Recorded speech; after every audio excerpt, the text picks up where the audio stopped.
પુલસ્ય ઋષિ, જેમણે મોક્ષ માટે વર્ષો સુધી તપ કર્યું પણ મોક્ષ ન મળે તો વિચાર્યું તો હું તીર્થયાત્રા કરું ને કોઈક મને મોક્ષ પ્રાપ્તિનું સાધન હાથ લાગી જાય.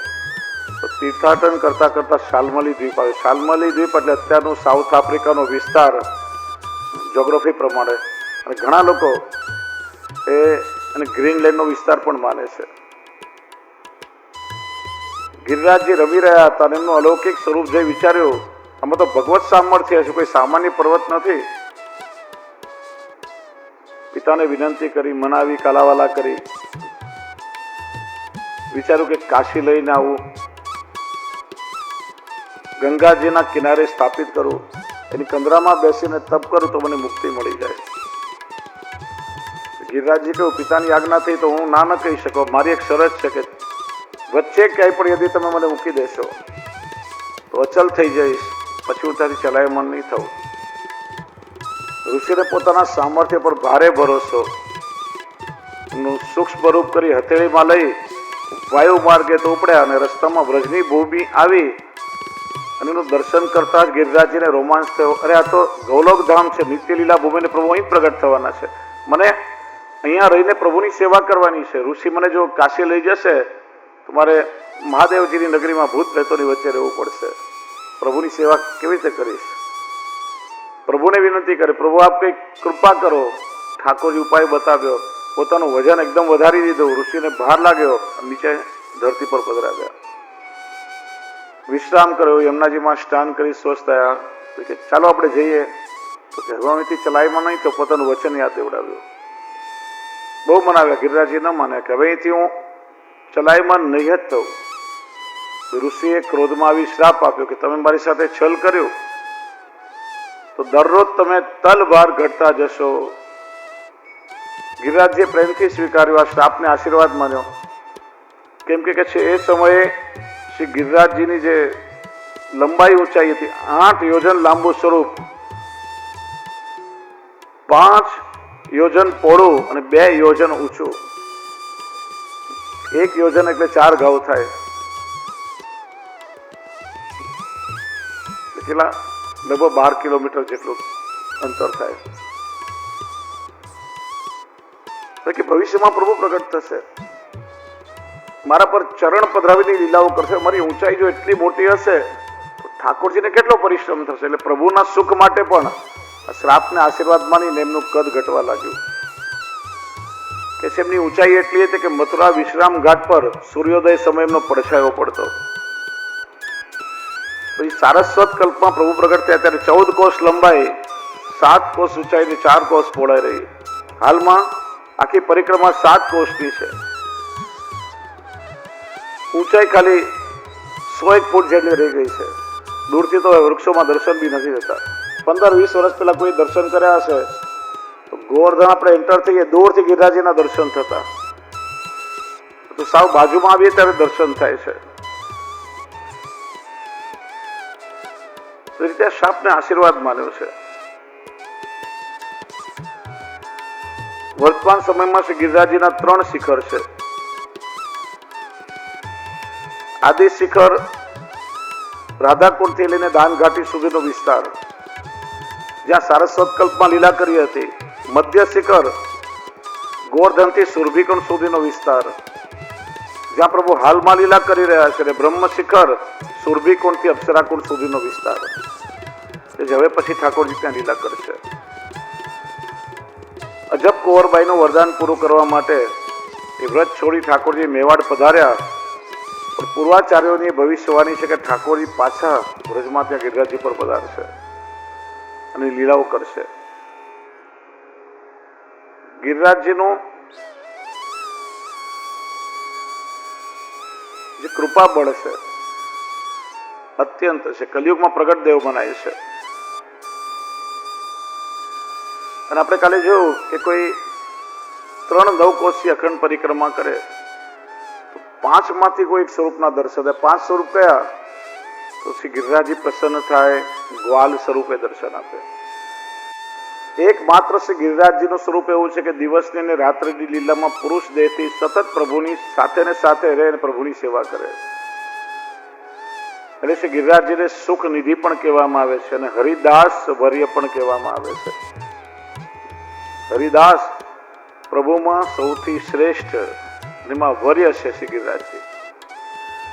દરેક સેવકોમાં શ્રેષ્ઠ છે, જે સતત પ્રભુનું સુખ વિચારનારા છે.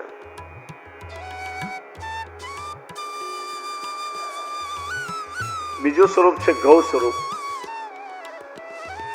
જેમ ગાય 4 થનથી વાછરડાનું પોષણ કરે છે, એમ શ્રી ગિરિરાજજી નામ રૂપ લીલા ને ધામ એનાથી પોતાના ભક્તોનું પોષણ કરે છે. ગૌ સ્વરૂપ છે એટલે પૂછડી પડશે.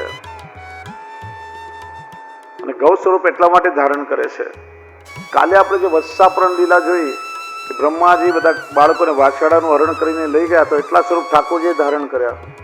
અને વત્સ સ્વરૂપે ગિરિરાજજીની તળેટીનો કોમળ ઘાસ પ્રભુ આરોગ્યા, એ પ્રભુની અધર સુધાનું પાન કરવા ગિરિરાજજી ગૌ સ્વરૂપ ધારણ કરે છે.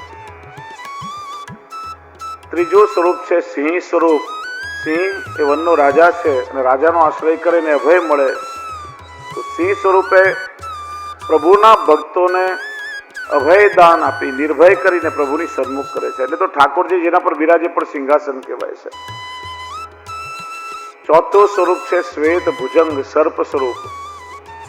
સર્પ સ્વરૂપે પ્રભુના અભક્તો અથવા તો ભક્તના જે દ્વેષીઓ છે એને ભય પમાડી અને પ્રભુથી દૂર કરી દે છે.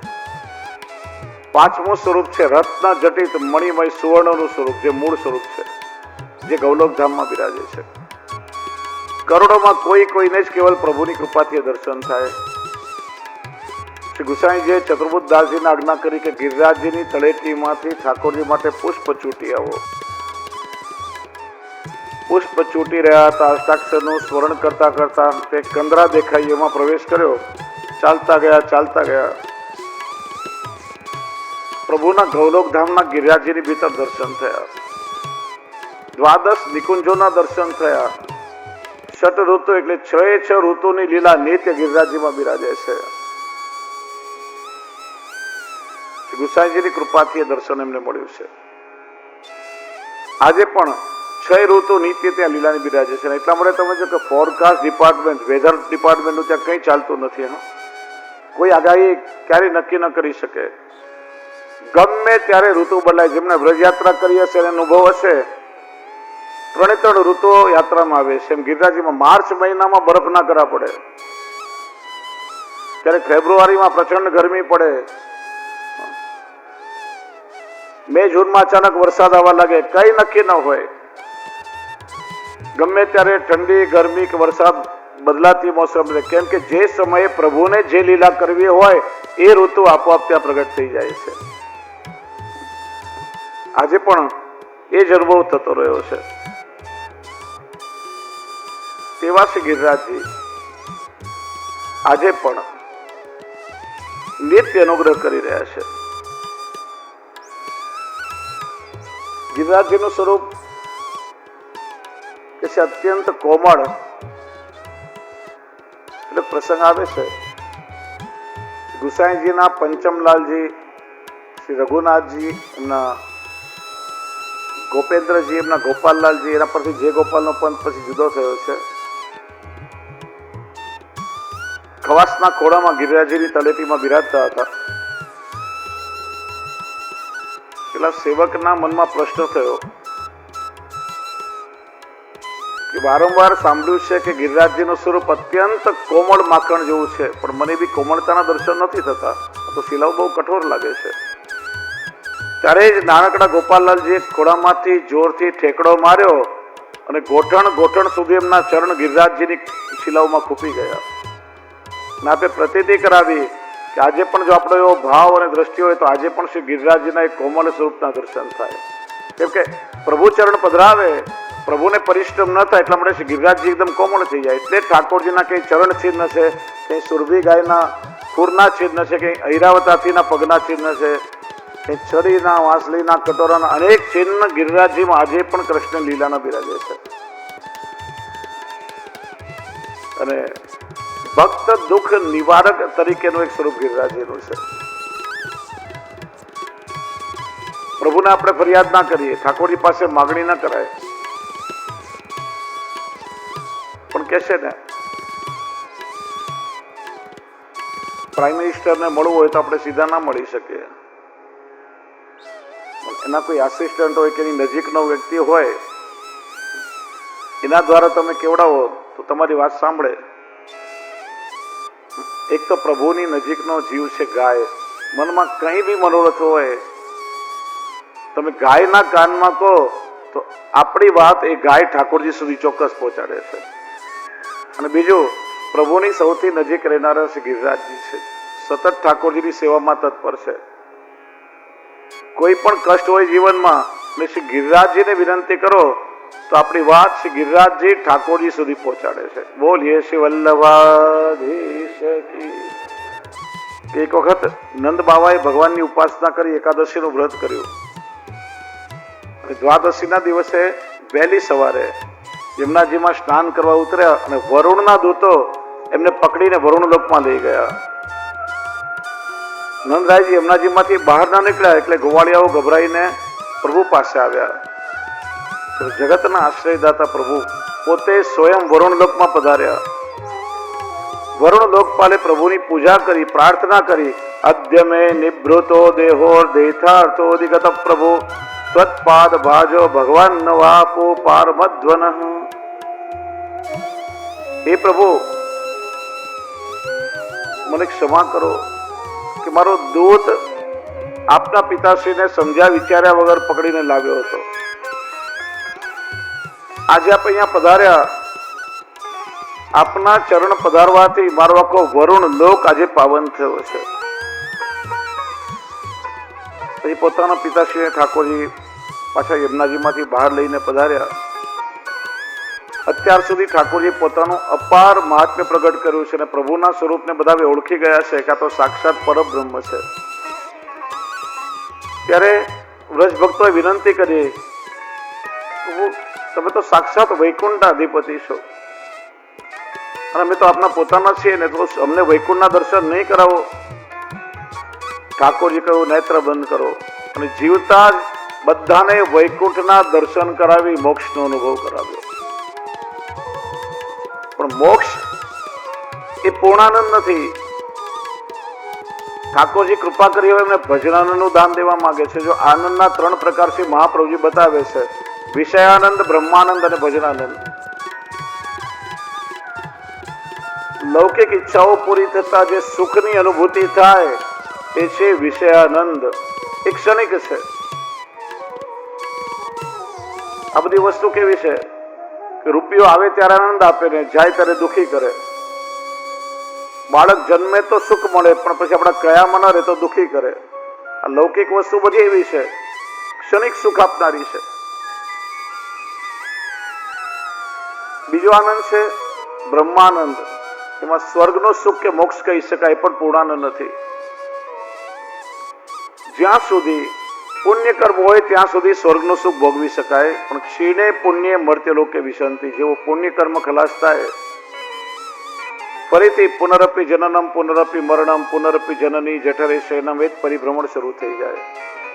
આજની ભાષામાં કહું તો સ્વર્ગનું સુખ એટલે 5 સ્ટાર હોટલ જેવું. ખિસ્સામાં રૂપિયા હોય ત્યાં સુધી ખાઓ પીઓ મજા કરો, પણ જેવા રૂપિયા ખલાસ થાય એટલે ચેકઆઉટ કરી નીકળી જવું પડે. અને મોક્ષમાં તો જીવનો પ્રભુમાં લય થાય છે. એમાં સ્વરૂપાનંદની અનુભૂતિ નથી. તમે પોતે જ ગોળનો રવો બની જાઓ તો ગોળનો સ્વાદ ન માણી શકો, જુદા રહીને માણી શકો. એમ ભક્ત બનીને પ્રભુનો આનંદ જીવ લઈ શકે છે. એટલે ઠાકોરજી હવે એ ભજનાનંદનું દાન કરવા માંગે છે અને એ માટે ઠાકોરજી રાસલીલા કરી છે. અને એનું દર્શન કરતા પહેલા, કેમ કે આ લીલા ઘણી લાંબી ચાલશે, તો એનું દર્શન કરતા પહેલા અનુગ્રહ કુમારજીના વચનામૃતનું શ્રવણ કરીએ. કેમ કે અધિક માસ છે, ઠાકોરજીની પુષ્કળ સેવા, મનોરથોની સજાવટ બધી જવાબદારી છે, એટલે થોડી તેમને પાછું વધારવાનું છે. મહાપ્રભુજી રાસનો અંત કરે છે સુબોધનીજીમાં. બ્રહ્માનંદા સમુદ્રત્ય ભજનાનંદ યોજને લીલા યા યુજ્યતે સમ્યક સાતુર્ય નિરૂપ્યતે. બ્રહ્માનંદનો આનંદ લઈ રહેલા જીવોને જ્યારે ભજનાનંદમાં નિયુક્ત કરવાની પ્રભુની ઈચ્છા થઈ અને પ્રભુએ જે લીલા કરી એ રાસ લીલા છે. સુરદાસજી કહે છે, સુખદેવજી મહારાજ કહે છે કે રાસલીલા એટલે એક નાનું બાળક હોય એની પાસે જલ ભરેલા પાત્રો મૂકવામાં આવ્યા હોય અને પોતાનું પ્રતિબિંબ જોઈ એની સાથે જે ક્રીડા કરે રાસલીલા. ભગવાન શક્તિમાન છે ને ગોપીઓ પ્રભુની શક્તિ છે. એ શક્તિમાને પોતાની શક્તિઓ સાથે કરેલું એ દિવ્ય રમણ એટલે રાસલીલા. સુરદાસજી કહે છે મારે મન તો વ્રજ ભક્તોએ પ્રભુને પતિના રૂપમાં પામવા જે કાત્યાયની વ્રત કર્યું ને ફલ સ્વરૂપે ઠાકોરજીએ કરેલો વિવાહ એટલે રાસ. બોલી વિવાહ કેવી રીતે કહેવાય? વિવાહમાં તો ઘણી બધી વિધિઓ થતી હોય છે. સૌથી પહેલા આપણે સ્વજનોને નિમંત્રણ આપીએ છીએ. પત્રિકા ક્યાં છપાઈ? જો ઠાકોરજીએ કરેલો વેણુનાદ. એક એક વ્રજ ભક્તોનું નામ લઈને બોલાવ્યા. માનો એક પત્રિકા છે. લગ્ન હોય તો કુલ દેવતાનું પૂજન થાય. વ્રજ ભક્તોએ યમુનાજીની રજમાંથી કાત્યાયની પ્રતિમા બનાવી પૂજન કર્યું. એમાંનો કુલ દેવતાનું પૂજન છે. લગ્નમાં અગ્નિની સાક્ષી હોય કે રાસના સમયે ઠાકોરજીને વ્રજ ભક્તોએ હીરાના ભૂષણો પહેર્યા છે. હીરા એ અગ્નિ તત્વ માનવામાં આવે છે. તો કે ફેરા ક્યાં થયા? કે દ્વે દ્વે ગોપી બીચ બીચ માધવ, બબ્બે ગોપીઓની વચ્ચે કૃષ્ણ પ્રગટ થયા અને જે રાસ થયો એમાંનો સપ્તપદીના ફેરા છે.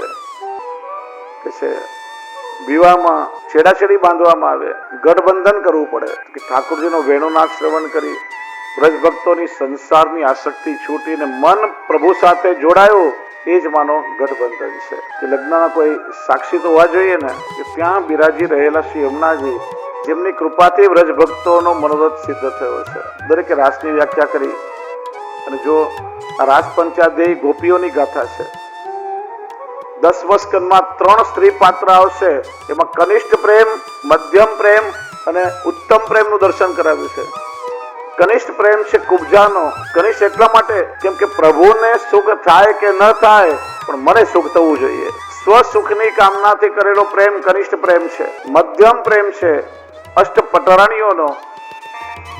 અમને પણ સુખ મળે અને પ્રભુને પણ સુખ મળે. અને ઉત્તમ પ્રેમ છે ગોપીજનોનો. અમને સુખ મળે કે ન મળે બસ કેવલ અમારા પ્રભુને સુખ મળવું જોઈએ.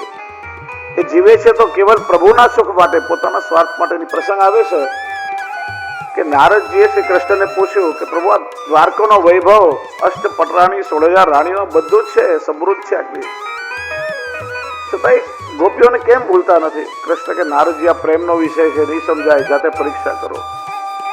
પરીક્ષા કરવા એક મિશ બનાવ્યું. પટરાણીઓ પાસે દ્વારકા આવ્યા. કહ્યું પ્રભુના ઉદરમાં પીડા થઈ રહી છે, બહુ પરિશ્રમ પડી રહ્યો છે, અનેક ઔષધિઓ આપી પણ કોઈ ઔષધિ લાગુ પડતી નથી. અને કોઈ જાણકારે બતાવ્યું છેલ્લો એક માત્ર ઉપાય છે કે તમારા ચરણ ધોઈને ચરણોદક પ્રભુને આપશો ને તો જ એમના ઉદરની પીડા દૂર થશે.